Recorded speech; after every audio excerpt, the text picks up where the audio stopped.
Oui, bonjour monsieur. Je voudrais 2 billets pour Bourg-Saint-Maurice, s'il vous plaît. Aller et retour? Non, allez simple. Et quand voulez-vous partir? Le 22 décembre. Le matin ou l'après-midi? Le matin. En première classe? Non, en seconde. Couloir ou fenêtre? Fenêtre, s'il vous plaît. D'accord.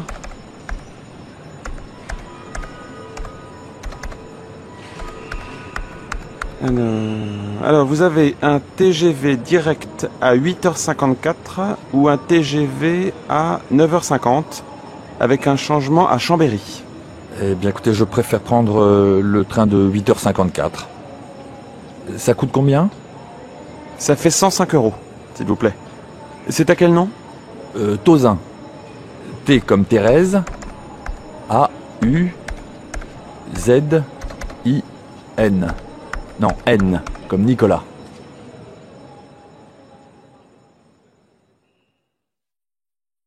Réagir, commenter. 1. Ça va pas la tête? Attention, vous avez failli me renverser! Mais ça ne va pas, non? Je ne vous ai même pas touché. Encore heureux! Oh, il y en a, je te jure! Mais il continue? Mais il est fou, quoi! On n'a pas idée de rouler à cette vitesse! Oh, et vous ne pouvez pas faire attention? N'importe quoi. Comment peut-on être aussi grossier? On aura tout vu! Ah, c'est lui qui conduit comme un fou et il s'en prend aux autres. En voilà des manières! Ah ouais, ça se passe de commentaires. Je sais bien qu'il faut tout pour faire un monde, mais tout de même. 2. Un incompris. Tu veux de l'argent de poche, tu veux ta liberté, tu ne veux pas travailler, et puis quoi encore? Mais si, je veux bien travailler. Qu'à cela ne mais, tienne, justement, ton oncle a besoin d'aide pour les vendanges. Ça tombe bien.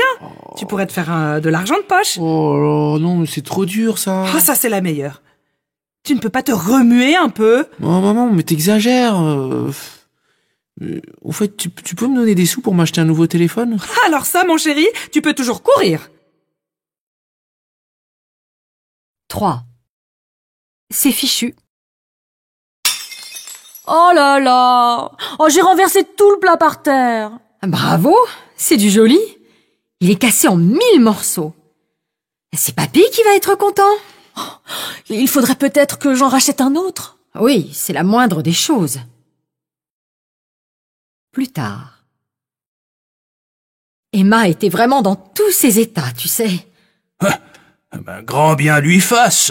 De toute façon, elle a toujours été aussi maladroite que négligente. Passons. Je t'assure qu'elle ne l'a vraiment pas fait exprès. Et après? Toujours est-il que j'ai perdu mon beau plat. Oh, je ne vais pas me lamenter. 4. Bien joué. Rien qu'à l'entendre, on voit que Brice ne cherche qu'à se faire valoir. Ouais, hier il est sorti de son entrevue avec le ministre sans faire de commentaires. Qu'est-ce que je te disais? Il crée un incident, se plaint auprès du ministre et joue à la victime tout en se faisant mousser. Conclusion, c'est nous qui trinquons. C'est QFD. Il est vrai que c'est pas la joie dans ce service. L'autre jour, le ministre est arrivé à l'improviste, ce qui a pris tout le monde au dépourvu. Il a demandé à Nora où en était le rapport. Prise de court, elle lui a répondu que Brice n'avait toujours pas fait sa part. Bien joué, Nora. Ça lui est sorti comme ça, sans réfléchir.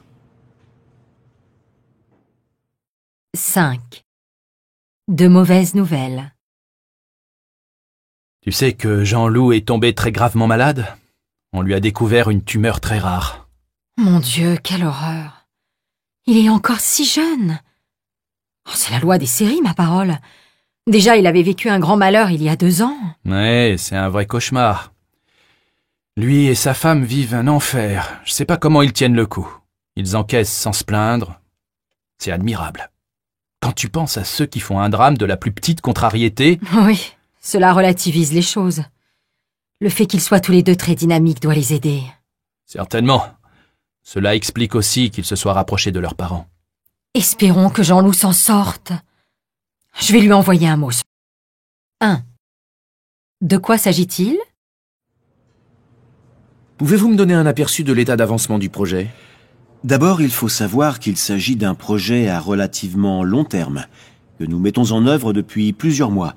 Il implique de nombreuses étapes. Comment avez-vous procédé?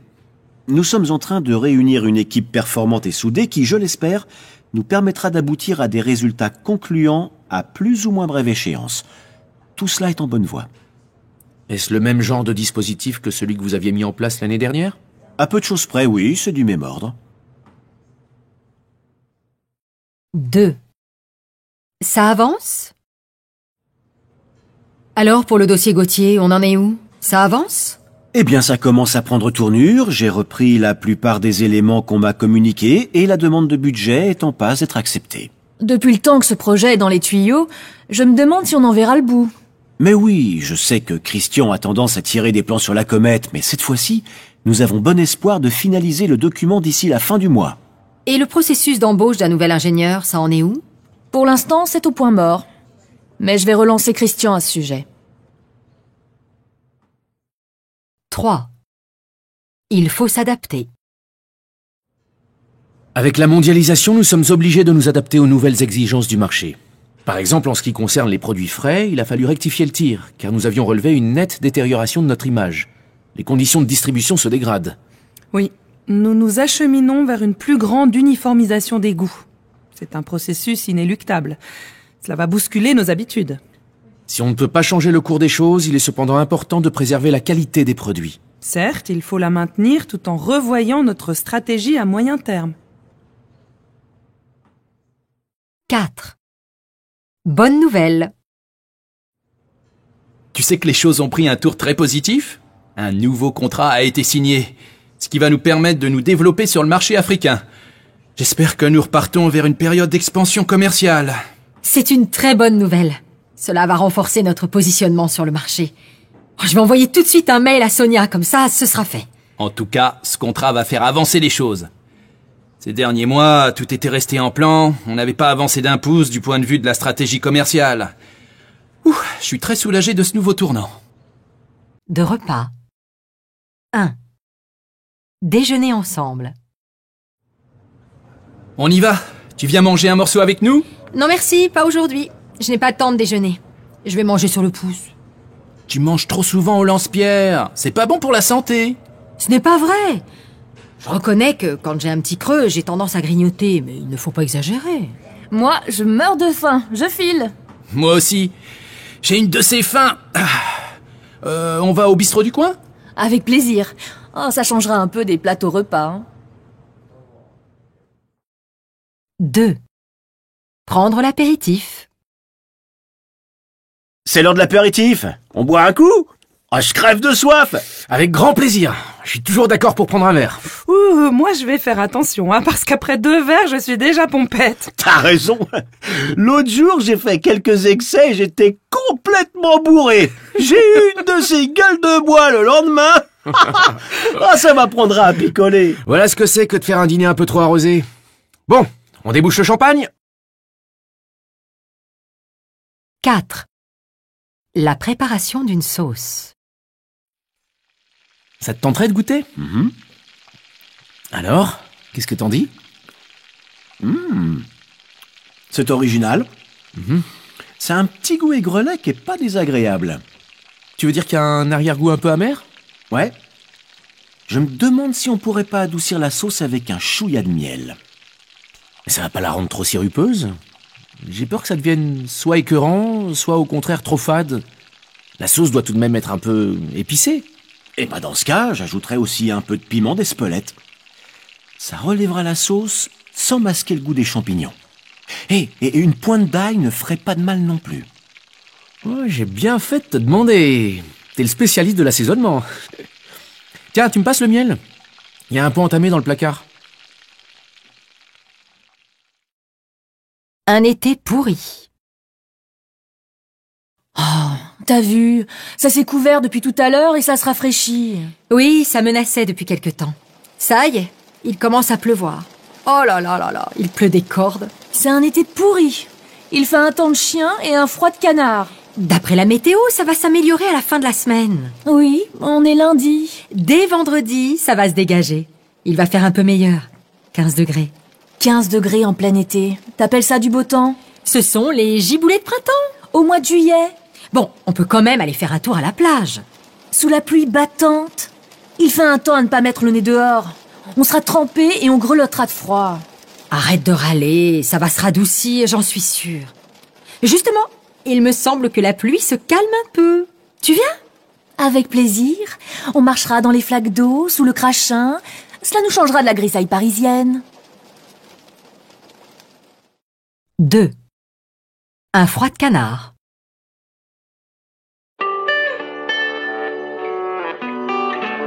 Aujourd'hui, de fortes gelées sont attendues à Paris avec des températures anormalement basses pour la saison allant jusqu'à -9 degrés. Ces températures sibériennes sont de 16 degrés en dessous des normales saisonnières, ce qui a pris au dépourvu tant les Parisiens que les touristes, dont beaucoup sont bloqués par la neige. Oh, de la neige et -9 degrés au mois de mars. Ah, quand je pense qu'il y en a qui se plaignent de la chaleur en été, on se gèle. Faut bien te couvrir, mon chéri, hein. Ah oui, ça caille. Regarde dans la rue, tout le monde est emmitouflé. On se croirait en plein hiver au nord de l'Europe, y a pas un rayon de soleil. L'hiver est particulièrement rigoureux. Dans les Alpes, des chutes de neige se produiront sur les massifs au-dessus de 800 mètres d'altitude. La région est en alerte rouge avalanche. 3. Une canicule insupportable. Oh, quelle canicule! Il fait une chaleur insupportable. J'irais bien visiter le village, mais il fait trop chaud. Il vaut mieux rester à la fraîche. Ouais, regarde, il n'y a pas grand monde à cette heure. On crève de chaud, on est en nage. C'est pas le moment de sortir. Je comprends pourquoi la terre est si aride. Il n'y a pas un souffle d'air. Je sais que le climat est horrible, mais c'est quand même plus dur que d'habitude. Ah, vivement que le vent se lève, l'air est irrespirable. Présenter, tromper. 1. Sacré Paul. Tu sais que Paul m'a annoncé qu'il allait devenir directeur du département?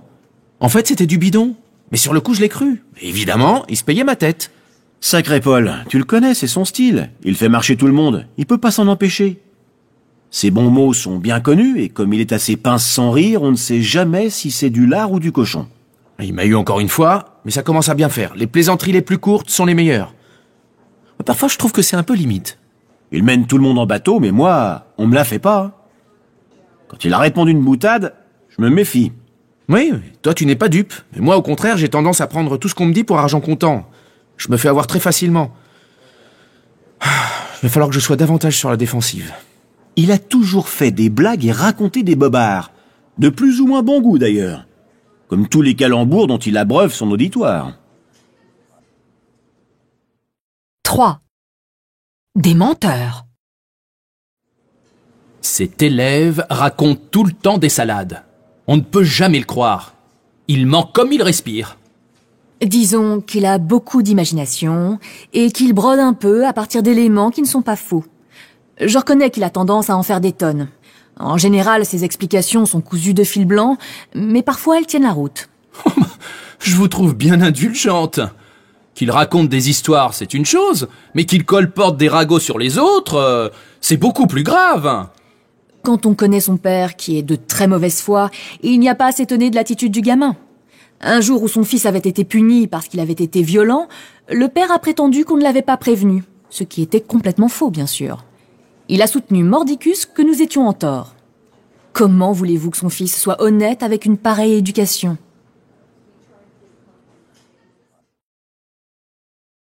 Allusion et sous-entendu. 1. Il y a pire malheur. Oh, tu as vu ? Ce type me passe devant sans même tenir la porte. Bonjour la politesse. Sois un peu indulgente, il n'est plus de la première jeunesse. À mon avis, il n'y voit pas grand-chose. Je ne dis pas le contraire, mais ce n'est pas vraiment une excuse. Bon, dépêchons-nous, nous ne sommes pas en avance. En route. Wow, tu as vu ce château ? Ce n'est pas affreux, n'est-ce pas ? Il y a pire malheur que de vivre là. Je ne détesterais pas m'installer dans ce genre d'endroit. Un petit château tout simple. Je ne verrais pas d'inconvénient à ce que nous l'achetions. Je ne dirais pas non. Inutile de préciser que nous sommes déjà milliardaires. 2. Plutôt mourir. Inviter Éléonore à dîner? Tu veux rire? Ce serait pas idiot de le faire, non? Ah non, plutôt mourir. Bravo, tu as le sens de la convivialité. Je ne comprends pas pourquoi tu la détestes. Elle n'est pas sans intelligence tout de même. Peut-être, mais si elle vient, ce sera l'horreur, je le sais. D'ailleurs, Eustache, pour ne pas le nommer, ne peut pas la voir en peinture. 3. Tu vois ce que je veux dire? Il faut que j'aille dîner chez Adeline. Ça va être gai si tu vois ce que je veux dire. Oui, c'est pas la peine de me faire un dessin. Ça va pas être triste. Toute la soirée, il y aura des allusions perfides à ton divorce et des questions difficiles à esquiver. Adeline va encore insinuer qu'après tout, si Fanny m'a quitté, je l'ai bien mérité. En plus, elle va essayer de me faire dire si j'ai quelqu'un d'autre dans ma vie. Ah, je vois le tableau. Tu comptes refaire ta vie? Il va falloir que tu prennes la tangente, que tu éludes. Ouais, mais Adeline parle toujours par sous-entendu. Elle est bien trop maligne pour attaquer de front. Et personne ne me soutient, soit dit en passant. 4. Des allusions à peine voilées. Fabrice m'a laissé entendre qu'il avait rencontré quelqu'un, sans toutefois l'exprimer clairement. Il l'a fait à mots couverts, comme d'habitude. Impossible de vraiment lui tirer les vers du nez. Il n'a pas fait allusion à son divorce, même à demi-mot? Si, bien sûr, mais de manière très détournée. Tout est toujours très allusif chez lui. Il faut lire entre les lignes. Pourtant, je lui ai tendu la perche plus d'une fois. Cela ne me surprend pas. Vincent m'avait fait comprendre que Fabrice n'avait aucune envie d'en parler. Implicitement, il insinuait que toi et moi essayerions de le faire parler. Avoue que c'est vexant. Comme si c'était notre style.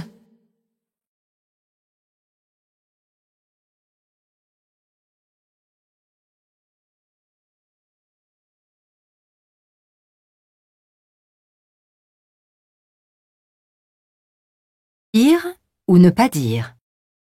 1. Rumeur ou réalité? Oh, tu sais, j'en ai appris de belles à propos de Kevin. Ah. Il paraît qu'il s'est livré à des malversations dans son entreprise. Oh, qu'est-ce que tu me chantes? Il n'est que stagiaire. En tout cas, le bruit court qu'il serait compromis dans une histoire financière louche. C'est Sonia qui m'en a glissé un mot l'autre jour. Oh, ne te fie pas à elle, elle l'a toujours colporté des ragots, c'est odieux. Elle raconte généralement des horreurs sur des gens bien. Tu as tort d'écouter les rumeurs. 2. Médisance? Tu ne sais pas la dernière à propos de Kevin?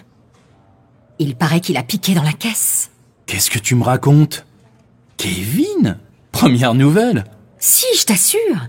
Il aurait volé plusieurs milliers d'euros. On dit même qu'il ferait partie d'un réseau et que plusieurs complices auraient été interpellés. J'admets que ce garçon n'a jamais été net. Et qu'il a déjà un casier judiciaire, c'est un secret de polichinelle.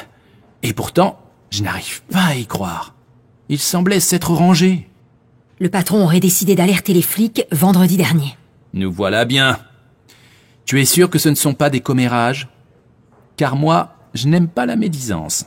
Cette entreprise se caractérise par les on-dit. Les révélations s'avèrent souvent de simples racontards. 3. Une mise au point. Geoffroy a commencé son exposé par la phrase que nous attendions tous. « Je parlerai sans embâge ». D'emblée, il est entré dans le vif du sujet sans précaution oratoire. Vu qu'il a tendance à être assez cassant, pour ne pas dire tranchant, ça n'a pas dû être triste. Je ne te le fais pas dire.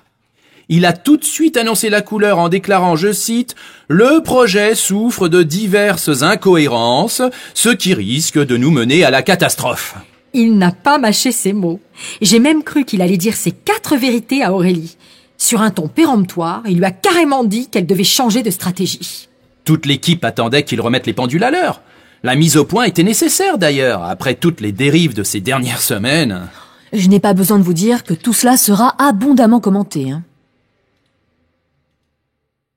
4. Histoire de famille. Si j'ai bien compris, Henri a retracé toute l'histoire de sa famille. Disons qu'il a raconté en long et en large les moindres anecdotes sur la grand-tante machin et le cousin truc. Il est intarissable sur la généalogie, mais je me demande parfois si ce n'est pas du baratin. Ce n'est pas impossible, car s'il rabâche souvent les mêmes histoires, j'ai remarqué qu'il ne s'étalait pas sur la branche maternelle de la famille. Quelques sombres secrets, probablement. 5. Des confidences. Je te dis ça en confidence, sous le sceau du secret. Mais bien entendu, garde tout cela pour toi. Je ne veux pas que ce genre d'informations s'ébruite. Reste discret. Je te rassure, tu peux me confier tes secrets, cela restera entre nous. Cela ne sortira pas d'ici. Je suis habitué aux informations confidentielles, ne te fais pas de soucis. Plus tard. C'est bizarre, je m'attendais à ce que Frédéric fasse allusion à sa nouvelle nomination, mais il n'a pas ouvert la bouche de la réunion. Il est difficile de faire plus taciturne. Je sais pas ce qu'il a en ce moment. Au poste qu'il occupe, j'imagine qu'il a intérêt à fermer sa gueule.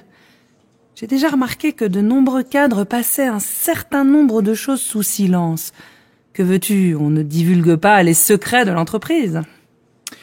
Cela me fait penser que lorsque je lui ai demandé s'il participerait au nouveau projet, il s'est pas étendu sur le sujet. Il a donné une réponse plutôt évasive. Et il n'a fait aucune allusion à une éventuelle participation de Julien. Il a juste dit en passant que Julien était intéressé. À ce propos, je sais qu'une réunion en haut lieu s'est passée avant-hier, mais rien n'a filtré. Il n'y a eu qu'un communiqué laconique de la direction, et mon chef, par exemple, est resté muet sur le sujet. Quand je lui ai posé la question, il a noyé le poisson. Ça m'étonne pas. Souviens-toi, il s'était pas vanté de son éviction de l'autre projet.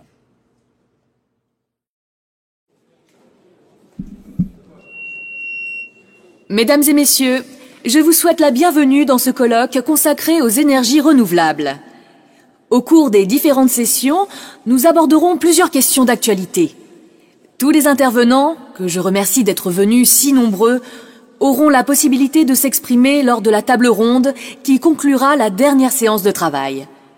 Je donne tout de suite la parole à Ronan Sabatier. Je vous remercie.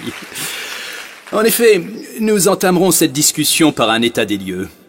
Ensuite, je vous propose de prolonger la réflexion par une étude des enjeux de la transition énergétique, ce qui nous amènera à relancer le débat sur l'innovation verte. 2. La clôture du colloque. Nous allons clore ce débat par un tour de table. Ensuite, je céderai ma place à Ronan Sabatier, qui nous proposera une conclusion en forme de question ouverte. En effet, je vous propose de conclure sur une synthèse des travaux. Plus tard. Je tiens à vous remercier chaleureusement d'avoir participé à ce passionnant colloque. Nous vous sommes reconnaissants, en particulier de nous avoir fourni des éléments de réflexion sur les sujets que nous avons traités. C'était un honneur et un plaisir d'avoir été des vôtres, et je me réjouis de nos travaux futurs. En guise de conclusion, je me permets d'annoncer la publication prochaine des actes de ce colloque.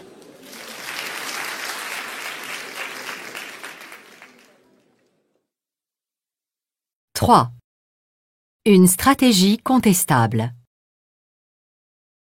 Pauline Girard, comment voyez-vous les choses ? Quel est votre sentiment sur cette situation délicate ? Pour ma part, je ne partage pas le pessimisme de Louis Dumas. Ce qui, à mon sens, s'avère crucial, c'est l'engagement de toute l'équipe dans ce projet. Ceci dit, je suis bien obligé d'admettre que tout n'est pas parfait et que nous avons encore beaucoup à faire pour atteindre nos objectifs. Et vous, Louis Dumas, quel regard portez-vous sur la stratégie de l'entreprise ? Eh bien, force est de constater que, contrairement à ce que soutient Pauline Girard, les décisions prises se sont révélées contre-productives. Pour mon compte, j'attends de la direction des propositions claires et solides. Considérez-vous qu'il y ait de la part de la direction une sorte de frilosité ? Ce n'est pas faux. Il y a de ça dans la faiblesse de certains investissements. Et vous, Pauline Girard, ne pensez-vous pas que l'entreprise aurait intérêt à prendre davantage de risques? Oui, vous n'avez pas tort sur ce point. En ce qui me concerne, j'ai le sentiment que nous pouvons encore améliorer notre stratégie. La prise de position de notre directeur va d'ailleurs dans ce sens. Quant à moi, je maintiens que nous sommes engagés dans une mauvaise voie. 4. Une rebelle. Je ne suis pas persuadé qu'Hortense ait raison de changer de poste. Oh, tu prêches une convaincue. Je ne vois pas en quoi cela bénéficierait à sa carrière. Je me demande même si ce ne serait pas la politique du pire. Je te le fais pas dire. Incontestablement, elle a tendance à se tirer une balle dans le pied. Qu'elle veuille se renouveler, soit, je le comprends. Mais qu'elle mette en danger sa carrière, ça me paraît insensé. Ça va de soi. Hortense a toujours rué dans les brancards. Rebelle, elle avait déjà renoncé à ses études de maths, aux grandes dames de ses parents. C'était une adolescente qui adorait prendre le contre-pied des adultes. 5. Un père compréhensif? Papa est furieux contre moi. Où vas-tu chercher ça? Ton père te soutiendra, au contraire. Il est sur la même longueur d'onde que toi en ce qui concerne tes études. Ah oui, tu crois ça? Pourtant, il n'a pas arrêté de me critiquer. Il ne m'aime pas, je le sais. Comment peux-tu dire une chose pareille? À tort ou à raison, il s'inquiète pour toi sans non plus vouloir t'influencer. Ce qui est plutôt sain. N'empêche qu'il ne m'a fait aucun commentaire quand je lui ai annoncé que je voulais devenir archéologue. Avoue que tu t'attendais à une dispute. Tu diras ce que tu voudras. Tu as de la chance d'avoir un père si compréhensif. Observation? Oui, au nom de la société Magix. 2 couverts, c'est bien cela? Oui. Est-ce que cette table vous convient? Oh oui, merci. Un peu plus tard... Madame, monsieur, vous avez choisi? Oui, en entrée, je vais prendre des crevettes roses. Et pour vous, monsieur? Un melon au porto, s'il vous plaît. Très bien. Et ensuite? Une sole grillée, aux pâtes fraîches. Excusez-moi, c'est quoi de la ratatouille? Ah, ce sont des poivrons cuits avec des tomates, des aubergines et des courgettes. Très bien. Alors, un thon rouge à la ratatouille. Et qu'est-ce que vous voulez boire? Du vin? Oui, d'où sincère et une bouteille d'eau minérale, s'il vous plaît. À la fin du repas... Vous désirez un dessert? Oui, s'il vous plaît. Je vais prendre une mousse au chocolat. La même chose pour moi. Et 2 cafés et l'addition, s'il vous plaît.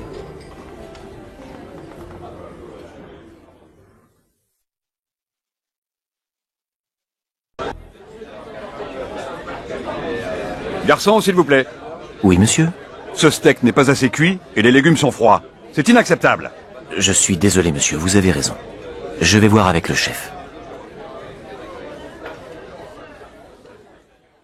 Un peu plus tard... Voilà, monsieur. Le service est trop long ici. C'est exaspérant. Oh, excusez-nous, mais il y a vraiment beaucoup de clients. Et puis il y a trop de fumée. C'est désagréable. Oui, je comprends, mais vous êtes à côté de la zone fumeur. Vous désirez un dessert? Ah non, merci. Combien je vous dois? J'apporte l'addition tout de suite, monsieur.